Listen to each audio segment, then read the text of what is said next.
After a thrilling 42-0 shutout win at home last week, the River Valley Panthers are on the road this week to take on the always tough Cambria Heights Highlanders. They do have some momentum going into this week, but we'll see how things go. Hopefully the Panthers can come out on top. And we're here to preview things with head coach Jess Houser of the Panthers. This Facebook preview brought to you by S&T Bank, People Forward Banking. And Coach, it's been a couple of days, but you and I were talking off air here. The team is still living large from last week. Give me overall how things have gone this week and how the momentum has really increased since last Friday. You can see at practice, pep in a step. You know, what I mean, kids are actually starting to believe a lot more and feeling that they could actually accomplish stuff now. You know, what I mean, if they play together and play as a team, we can get stuff done. I mean, that's the first time in 2 years we beat Homer. We're looking to try to do that again this week against Cambria Heights.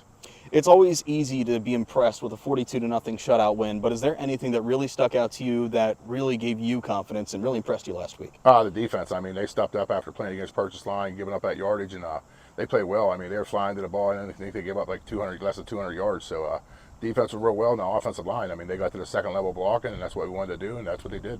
Last week, you also got a chance to see some of your underclassmen in there, some of the kids that might not see time throughout the rest of the season, and also give your starters a little bit of a break too. How valuable was that? Oh, that's great. I mean, it's always nice to get those underclassmen into the varsity games. I mean, they love it. They love being out there on a Friday night, so they get a little taste of it, and hopefully we can keep doing that a couple more times this year. For those in attendance at the game, or maybe if you watched last week on Renda Digital TV, you might have noticed a new name on the offensive line, and it was actually new to me. I missed it actually the first couple of times, and it was brought to my attention by the voice of Homer center Mark Burdig. Zeke Doak, a true freshman, has taken over the center duties, and he's in there with a bunch of seniors almost in the middle. And that's not an easy position to learn, but Coach, according to you, Zeke has really stepped up and learned quickly. Yeah, Zeke stepped up. Our offensive line coach, R.K. Shoemaker and Glenn Richards, they did well with him, got him going, and he stepped up to the challenge, and he's doing well so far. You mentioned to me off the air last week as well, Zeke, among others, is part of your wrestling team, because you're a head coach of the varsity wrestling team. Junior high wrestling. Junior high wrestling. Yes. Well, either way, you get them started off young. So you were able to talk to them a little bit. Give me a little bit of how you sort of helped bring them over into the football program. They've been playing football the whole way up through with me and wrestling the whole way up through with me, and that's just something they do, and it's 2 and 2 in each sport. So, I mean, the wrestler, you're rough, and football, you're rough. So you got to be able to bring up both sports.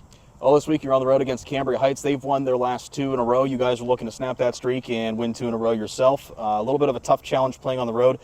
Coach, you've seen it multiple times. What's the difference between playing on home field versus playing on the road? The fans. You know, I mean, it's great to see our fans at home, the way they surround. Hopefully, it challenges travel this week with us, and it's going to be nice going up there playing on turf. I mean, we're a fast team, so hopefully that makes us a little bit faster up there. So we'll see what happens. Tell me a little bit about the Highlanders. They lost a lot of key players from last year, but as you said, you know, they never seem to rebuild. They always just seem to keep inserting new players into the places of people who have graduated. What's your assessment on the Highlanders? Very physical up front, very physical on defense. They bring it each play, and we got to be ready for that. We got to bring the same mentality to them and go in there and go after them. What's going to take for the Panthers to overcome the Highlanders tomorrow night?